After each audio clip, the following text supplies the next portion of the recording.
Hello, hello, hello. This is your message from the universe for 11/20/2020. This is the rune Othila. Now, Othila is the rune of separation, is the rune of retreat. But in this reading, it is reversed. So when this is reversed, it really talks about facing adversity, the different ways that we can do that, and a different way of shedding our skin. The upright position is kind of like retreat, shedding your skin, growth, recognizing that things have to change and starting to make that change. And when it's reversed, it's about doing it a completely different way. If I could compare it to anything, the upright position is, sorry, my cat is chasing his little ghosty friend. Um, the upright position is a snake shedding its skin in the regular way that snakes do. And the reverse position would be a snake growing legs and walking away. So it would be changing in a completely different way. And in this reading, it's really talking about you looking at things in a completely different way, changing in a completely different way, and it's sharing with us a little bit of insight into that. This Three of Swords, it traditionally is a heart with three swords, and it talks about heartache from your past, pain from your past, and combine that with the Six of Cups, and it can go all the way back to early childhood. These wounds that we carry with us, these situations that we replay in our heads over and over again. The Nine of Swords speaks of nightmares and anxieties and fears and waking up over and over again. It's like we're replaying the worst moments of our life over and over again.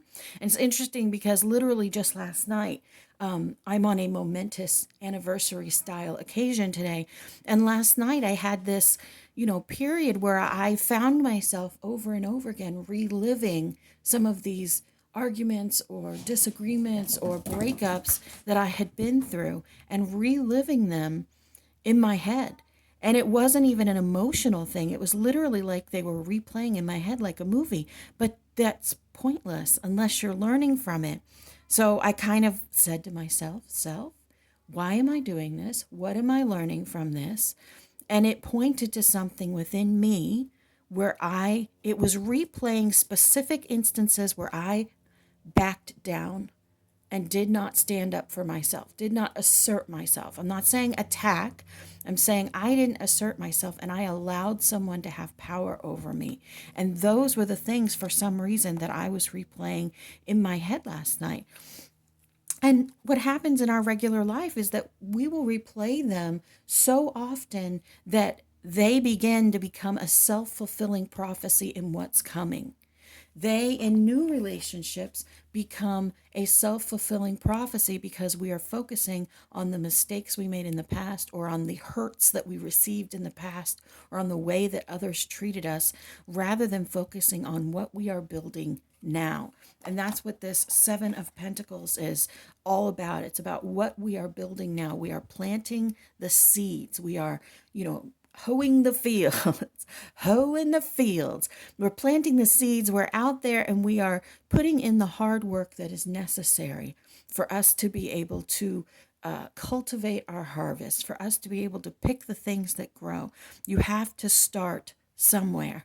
And the starting point is always self. The starting point is always you. The starting point is always those things that you find yourself obsessing about. Because when you can see them clearly without judgment, it can change everything. And that is what leads to progress in your life. This Eight of Wands speaks about progress, about things going quickly. When you remove these things from the past, when you cut away the expectations, when you release what other people expect from you or what you expect from yourself because of the judgment of other people, things start to move fast. Things start to move very quickly. I know that this is not an easy process, but this is the journey that we are on. And saying thank you every day even when you feel like garbage, even when things are going in a terrible direction, saying thank you for what's going on allows something in your brain, in your heart, in your soul to click into a different mode where it starts receiving them differently.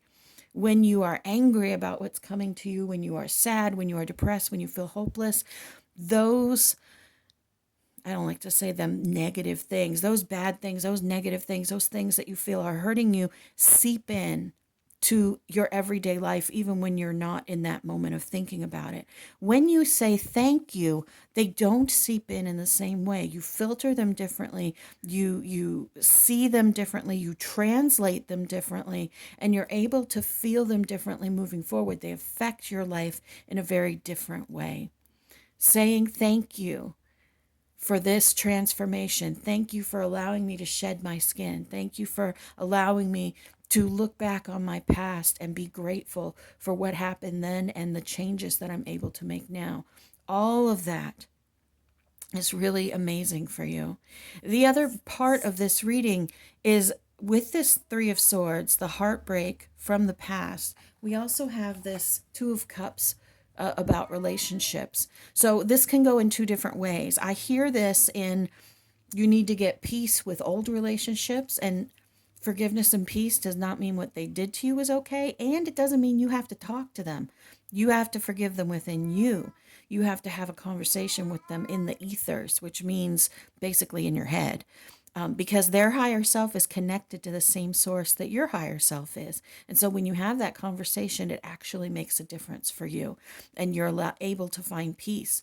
But this also speaks about not punishing the people in your present with the painful things that happened to you in your past, not punishing those people or blocking people from coming into your life, either in friendships or relationships or business relationships because you got burned in the past, because you stay up late at night thinking about the ways that you were screwed over, holding on to those grudges of the past. This is all about allowing these new relationships to bloom. And yes, they could hurt you, but that's part of life. Yes, they could lie to you, but that's part of life. All of these things are part of life.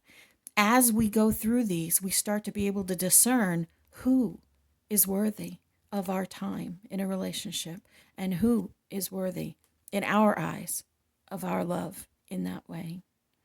Again, it's not a simple task, but shedding the old to get to the new is something that is kind of like in nature what happens with us.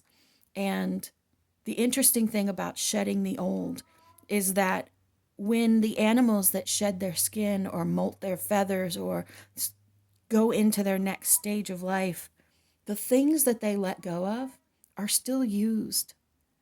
They're still used by the community to help build their nests or to be packed into their den for winter, insulation. You're not getting rid of the old because it's terrible. You're getting rid of that old thing because you don't need that anymore to move forward. You are beloved, you matter, and you are so very loved.